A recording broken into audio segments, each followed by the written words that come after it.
Sebagai anak muda nih, pemuda, kalau kalian dengar kata politik, apa sih satu kata yang langsung muncul di kepala? Because in atas, who else? And if not me, when else? Kalau bukan kita siapa lagi, dan kalau bukan sekarang kapan lagi? Jadikanlah pilkada atau pemilu ini momentum kita untuk menuntut Sulbar lebih maju. Ambil uangnya tapi tidak pilih orangnya, atau tolak mentah-mentah. Tolak mentah. Kemudian kalian pilih pemimpin yang pintar ngomong atau pemimpin yang pintar kerja. Pemimpin yang pintar kerja.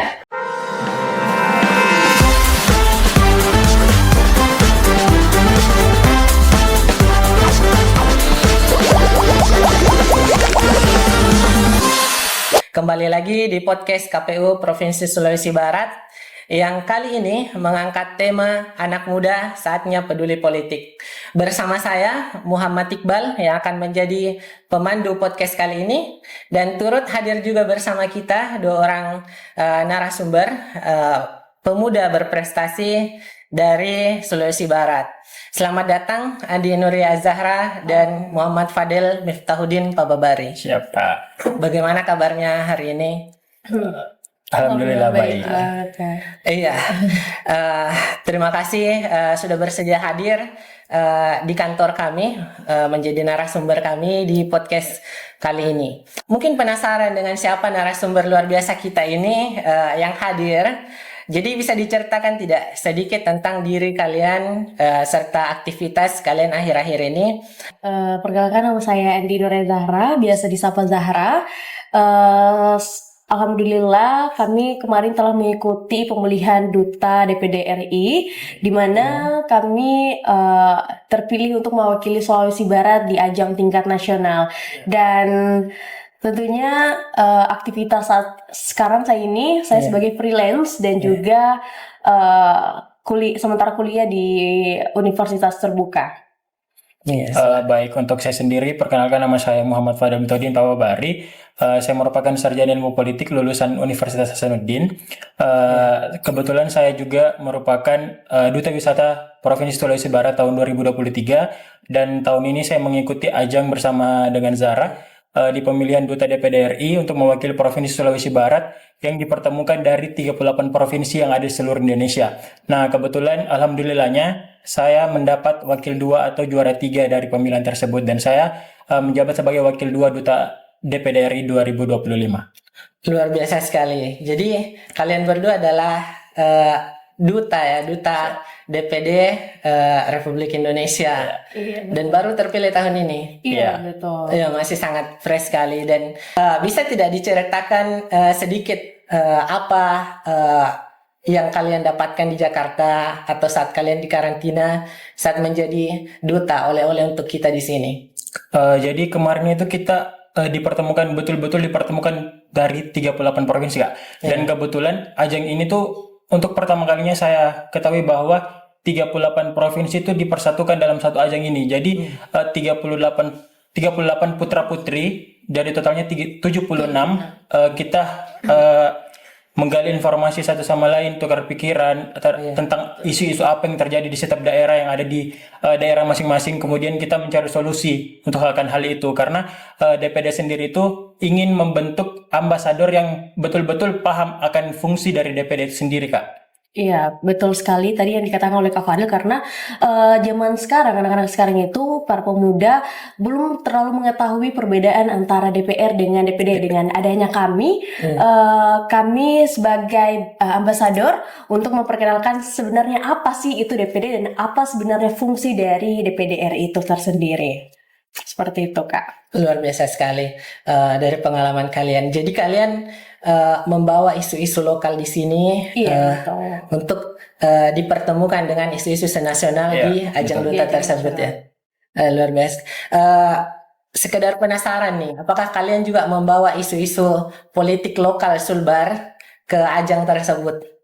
Kalau kami kemarin kebetulan kami kemarin tidak mengangkat isu politik, ya. tapi kita lebih mengangkat apa yang terjadi sekarang di Provinsi Sulawesi Barat itu mengenai sebenarnya isu nasional sih Kak, mengenai MBG itu.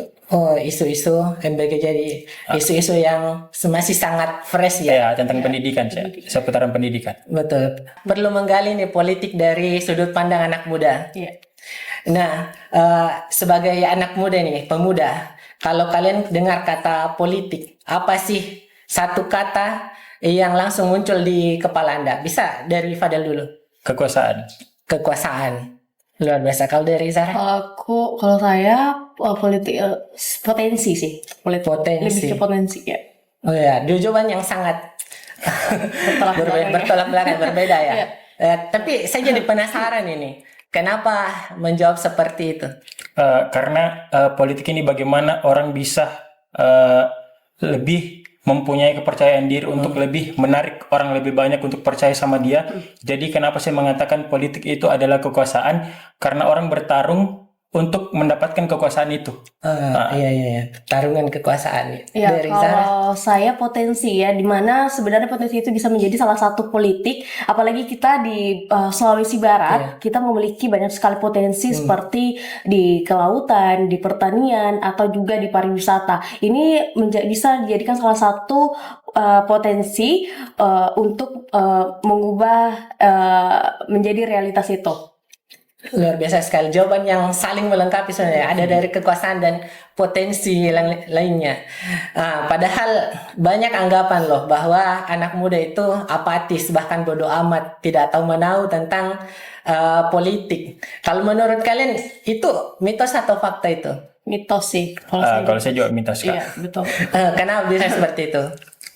Karena kembali lagi seorang pemimpin itu kan dia hadir untuk membawa perubahan. Nah, di suatu sisi itu pemimpin ini hadir untuk membawa perubahan, tetapi di sisi lain perubahan ini tidak dapat terrealisasikan kalau sebenarnya sumber dayanya itu yang tidak melek akan politik dan tidak terbuka.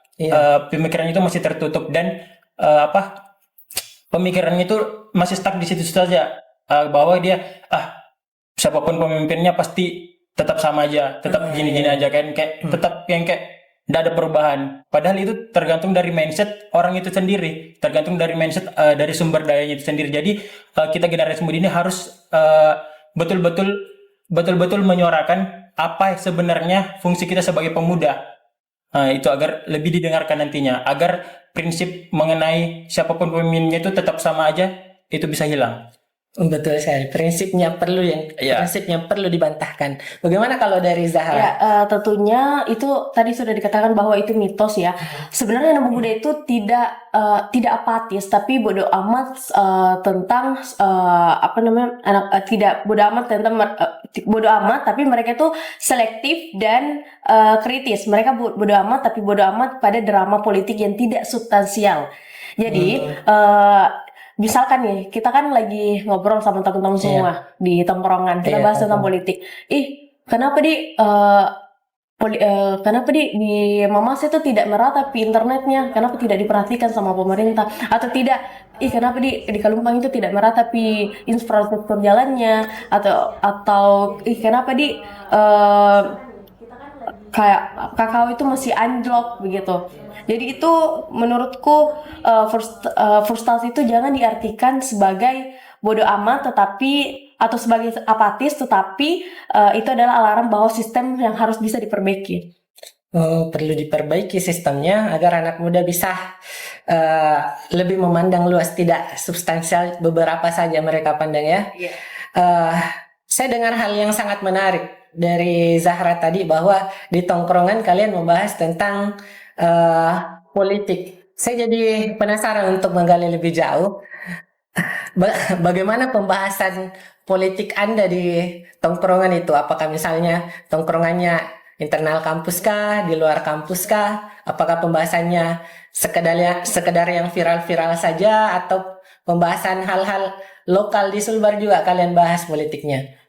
Kalau di tongkrongan ya biasanya kita bahas dua ya, ada lokal, ada yang non lokal, jadi yang isu nasional. Nah, biasanya yang lokal itu kita tidak terlalu menggali karena takutnya kan Sulawesi Barat itu masih kecil ya. Kecil. Jadi kita di Sulawesi Barat masih saling tahu, dan isu di lokal itu masih belum dikemas sebaik-baik mungkin. Nah, kalau isu nasional itu kan sudah dikemas sebaik mungkin. Jadi itu yang viral kan bisa langsung diketahui, isunya seperti ini, seperti misalkan pokoknya seperti itulah kalau isu nasional, berbeda dengan isu lokal. Iya, bagaimana dengan Fadel? Kalau saya sendiri Kak, di tongkrongan saya tuh ya betul-betul memang ada membahas politik ya, karena baik itu politik lokal maupun politik nasional. Karena menurut saya itu politik itu penting untuk dibicarakan di mana saja dan kapan saja. Karena kita ketahui bersama, kita hidup di dunia ini pasti ada politiknya, tidak menutup kemungkinan pasti ada politiknya. Nah itu, jadi menurut saya politik di Sulbar ini sangat bagus untuk dibicarakan ke depannya agar potensi Sulawesi Barat ini bisa lebih berkembang lagi nantinya. Iya, saya sangat setuju sekali. Potensi politik lokal di Sulbar itu masih perlu digali, namun sayangnya masih kurang ya, Ya, masih tertutup. kurang tertutup informasinya. Saya juga tadi dengar pendapat yang sangat bagus dari Fadel, yaitu siapapun pemimpinnya, kehidupan akan begitu-begitu saja. Memang sering kita dengar dari anak-anak muda pada umumnya. Nah, tapi menurut pandangan Fadel dan Zara nih, apa sih dampak pemilu dan pilkada buat pemuda, buat kalian, atau baik itu bisa juga pada kehidupan kampus atau pada lapangan kerja nantinya? Bagaimana menurut kalian?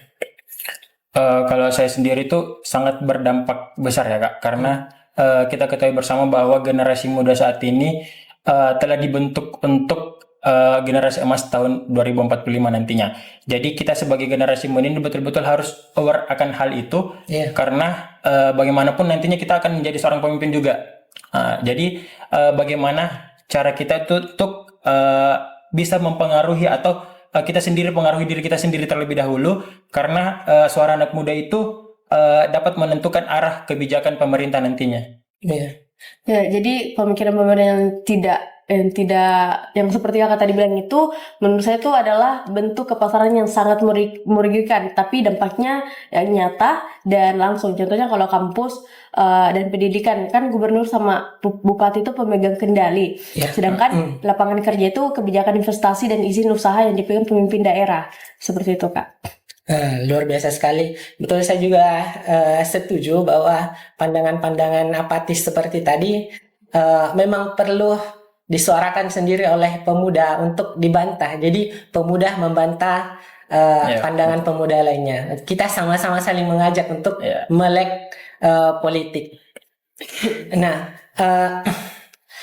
ada juga saya tadi dengar pendapat kalian bahwa potensi Sulbar itu luar biasa, dan dari Fadel juga tadi bilang anak muda itu bisa mempengaruhi arah pembangunan Sulbar ke depannya. Tapi saya penasaran lebih jauh bagaimana pandangannya Fadel sama Zarah ini secara lebih spesifik, seberapa besar sih pengaruhnya anak muda itu?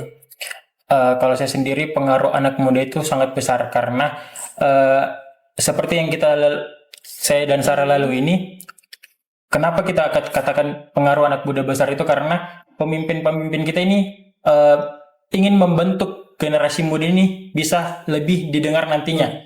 Nah, kenapa pemuda saat ini penting? Karena pemuda merupakan agent of change atau agen pembawa perubahan yang dipercaya bahwa nantinya di tahun 2045 ini pemuda bisa lebih berkembang dan bisa lebih membawa perubahan yang lebih besar lagi untuk Indonesia nantinya.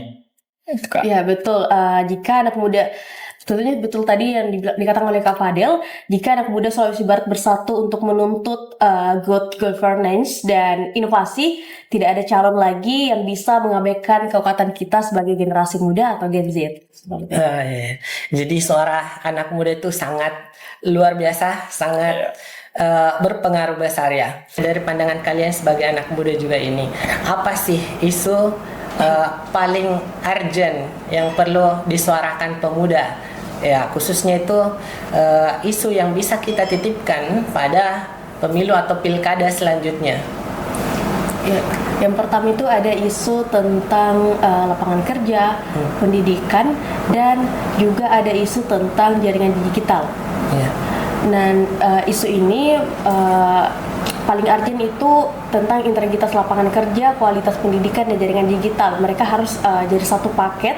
Lulusan harus siap kerja, dan lapangan kerja harus bersedia berkat infrastruktur digital yang betul-betul merata. Terus cara untuk mengatasinya hal ini, yang pertama tentunya adanya kita melakukan advokasi digital, yang dimana nantinya sebelum pemilu kita jadikan isu ini sebagai trending di Sulawesi Barat untuk dan meng-tag atau mention para calon-calon yang akan menjabat nantinya. Dan kedua, kita ada visi misi yang dimana kita bandingkan program semua calon. Kita akan memilih calon yang benar-benar punya program yang terukur dan terinci untuk menciptakan ekosistem yang kerja barunya sama, yang sama dengan apa yang terjadi dari isu yang sebelumnya kita angkat. Seperti itu. Bagaimana? Kalau saya sendiri, mungkin karena saya sudah lulus dari S1 ya. Jadi isu yang sangat penting untuk diangkat itu adalah lapangan pekerjaan, karena kita ketahui bersama, bisa dikatakan bahwa mahasiswa itu hanya sebagai kegiatan untuk menunda pengangguran. Betul. Jadi menurut saya isu yang sangat-sangat krusial untuk diangkat itu adalah lapangan pekerjaan bagi generasi muda. Betul sekali. Jadi sama-sama sepakat bahwa lapangan pekerjaan adalah isu yang urgent. Apalagi kita memang pemuda yang lagi umur-umur produktifnya, butuh penghasilan, butuh pekerjaan. Nah, menarik sekali tadi pendapatnya Zahra bahwa perlu digaungkan lewat dunia digital, sebuah pendapat yang sangat khas anak muda. Nah, tapi kan anak muda yang sangat khas dunia digitalnya, dunia mayanya, itu biasanya yang paling sering paling sering kena hoax, kena framing, kena disetir oleh atasan yang atas melalui media.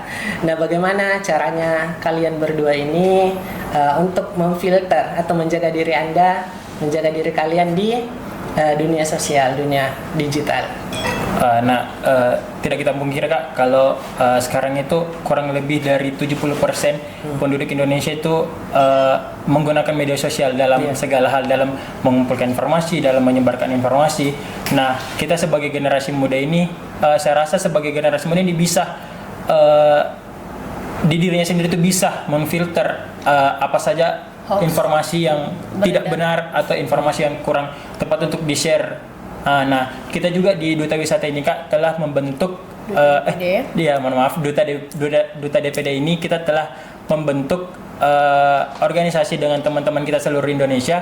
Dalam media sosial itu kita nantinya bakalan dicek apakah kita menyebarkan informasi yang hoax atau informasi betul-betul informasi seperti itu.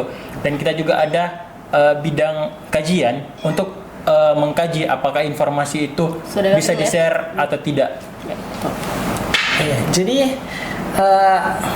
anak muda sekarang luar biasa ya. Bahkan sebelum kita bertanya di sini, anak-anak muda khususnya kalian ini sebagai duta sudah lebih dulu membuat organisasi untuk mencegah hal itu.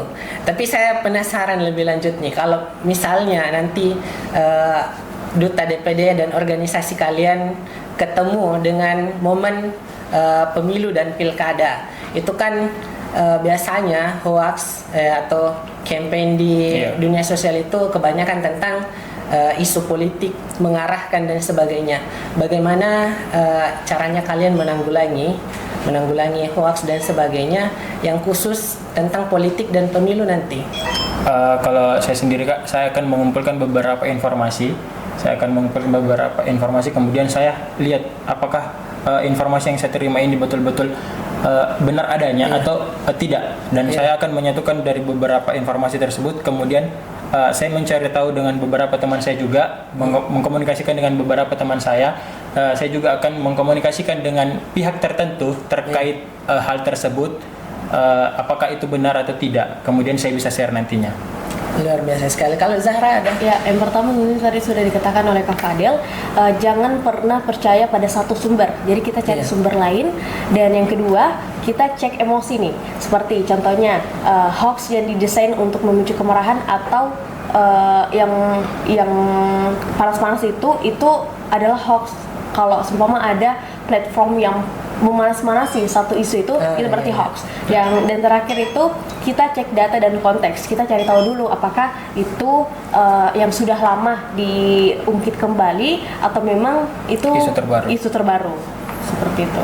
Ya, tips dan trik yang patut kita catat dan ingat ya.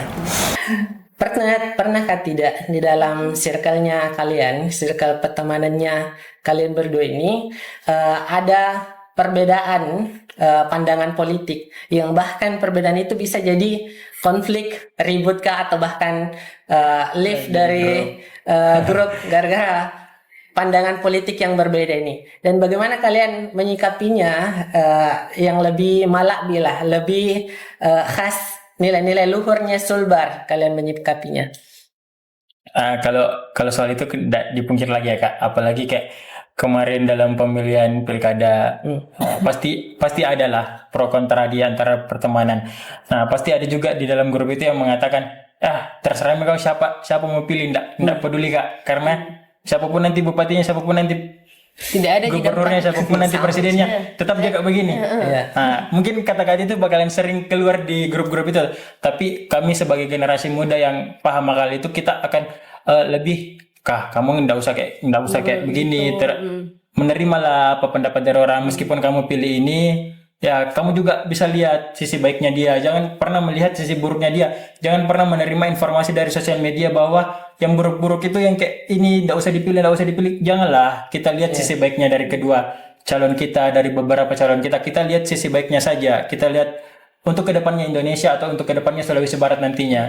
Mungkin dengan cara itu, Kak. Luar biasa sekali. Bagaimana kalau Zahra? Ya, yang pertama tentunya juga kita harus hargai kedaulatan diri. Jadi ya kalau misalkan ada perdebatan antara calon, kenapa kau tidak pilih ke calon ini, bagus gini, ya itu sudah haknya jadi masing-masing ya. Dan ingat tujuan bersama kita, kalau pemilihan itu jadi kewajiban hak masing-masing. Jangan pilihan kita berbeda tapi kita semua ingin Sulbar maju. Jadi jangan karena hal seperti ini kita jadi bentrok seperti itu, perpecahan. Betul sekali. Jadi Fadel lebih aktif memediasi, Zahra lebih menghormati pilihan masing-masing. Dua pandangan berbeda tapi sama-sama kita ambil positifnya lah dalam menyikapi. Sangat aktif menyuarakan tentang hal-hal digital.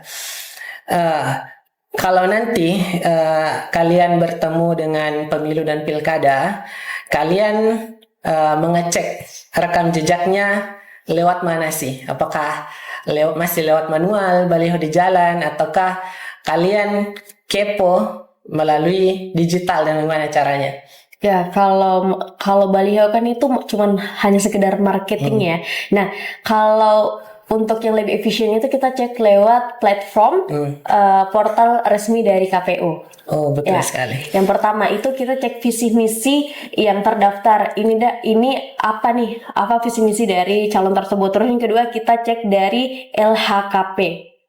Nah, terus kita lihat dulu laporan harta kekayaan pejabat negara itu seperti apa. Apakah ada bahasa halus seperti itu lah ya. Kenakalan ya. Iya. Terus kita lihat juga track record dari calon tersebut. Seperti itu.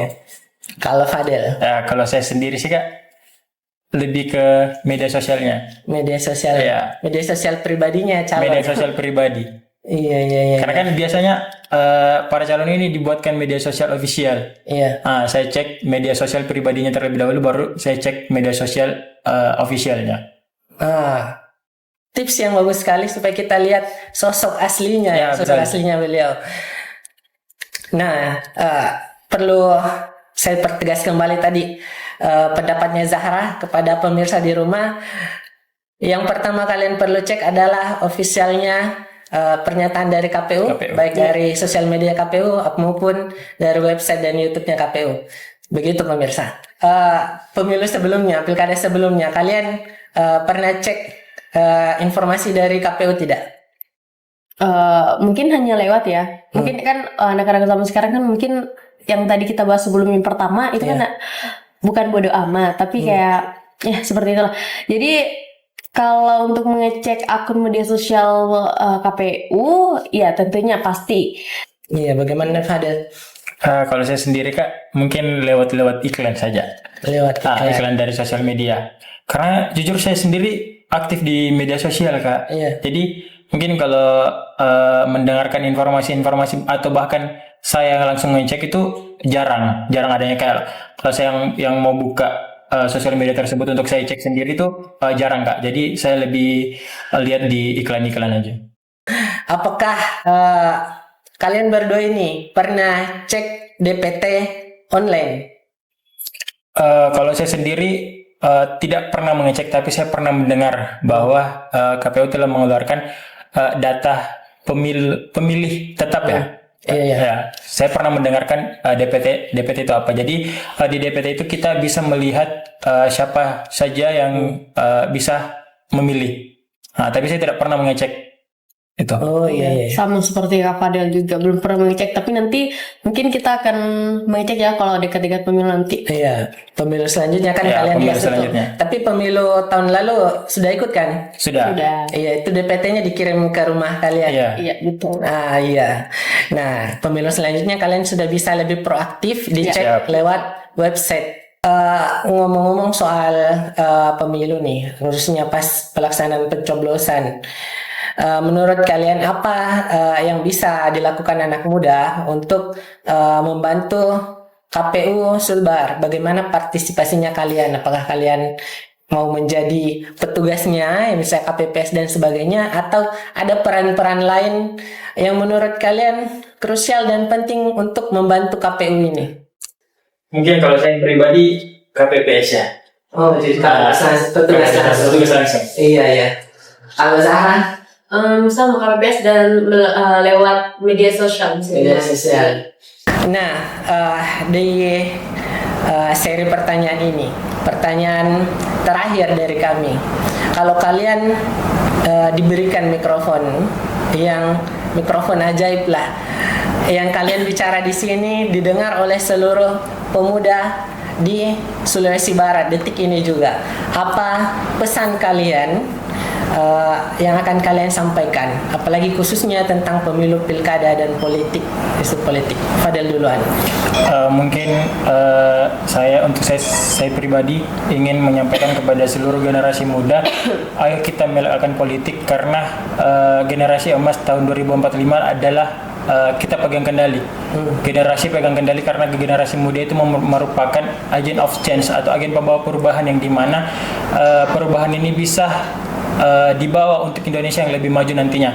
Jadi menurut saya generasi muda, ayo kita melek akan politik, ayo kita betul-betul perhatian akan politik itu karena pemimpin menentukan masa depan kita nantinya. Dan because if not us, who else? And if not me, when else? Kalau bukan kita siapa lagi, dan kalau bukan sekarang kapan lagi? Luar biasa sekali. Bagaimana dengan Sarah? Betul sekali bilang tadi oleh Kak Fadel, jadikanlah pilkada atau pemilu ini momentum kita untuk menuntut Sulbar lebih maju, dan jangan biarkan suara kita dibeli receh atau ditidurkan oleh kepasrahan. Luar biasa sekali pesan-pesannya. Saya yakin video kita nanti ini akan tersiar lebar, tersiar luas, akan viral, dan mikrofon ajaib ini menjadi nyata melalui YouTube. Nah, sebelum kita tutup nih, saya ada beberapa pertanyaan singkat. Pertanyaan singkat, jawaban singkat dan cepat. Bisa? Bisa. Nah, yang pertama, golput atau nyoblos tapi salah pilih? Nyoblos tapi salah pilih. Ya, Fadil. Golput. Golput. Jawaban yang bertentangan tapi ya kita. Kenapa pilih golput ini? Kalau saya pilih golput karena saya tidak mau dipimpin dengan orang yang tidak siap atau tidak terbuka dengan masyarakatnya. Dibanding salah pilih, mending tidak memilih gitu Betul. ya. Nanti kebelakangnya bakalan menyesal sendiri, itu lebih runyam Kak. Oke. Pertanyaan cepat selanjutnya. Kalian pilih kampanye di medsos atau kampanye tatap muka? Media sosial. Wah, serempak sekali. Iya. Khas anak muda sekali. Kemudian tentang politik uang. Ambil uangnya tapi tidak pilih orangnya atau tolak mentah-mentah. Tolak mentah-mentah. Jangan berintegritas Harus, ya. sekali. Memang harus. Nah, kemudian jadi KPPS atau jadi saksi di TPS. KPPS. Zara? Di KPPS. KPPS ini. Terima kasih dedikasinya nanti. Kita tunggu di lapangan. Ya. Siap.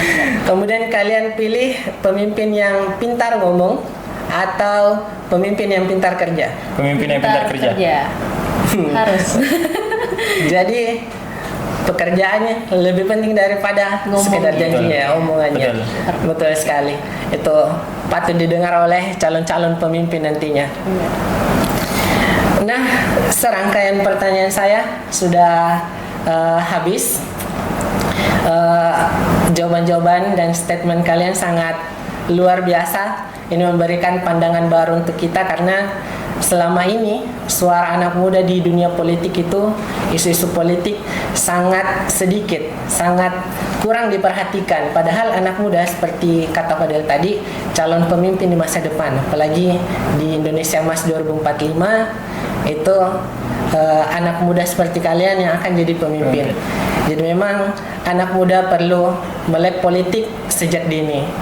Ya, saya ucapkan banyak-banyak terima kasih atas insightfulnya, sangat-sangat luar biasa. Terima kasih telah hadir bersama kami di podcast KPU Provinsi Sulawesi Barat. Sekian dari saya, sampai berjumpa lagi di podcast KPU Provinsi Sulawesi Barat selanjutnya. Jangan lupa like, subscribe, dan share. Sekian dari saya, terima kasih. Assalamualaikum warahmatullahi wabarakatuh.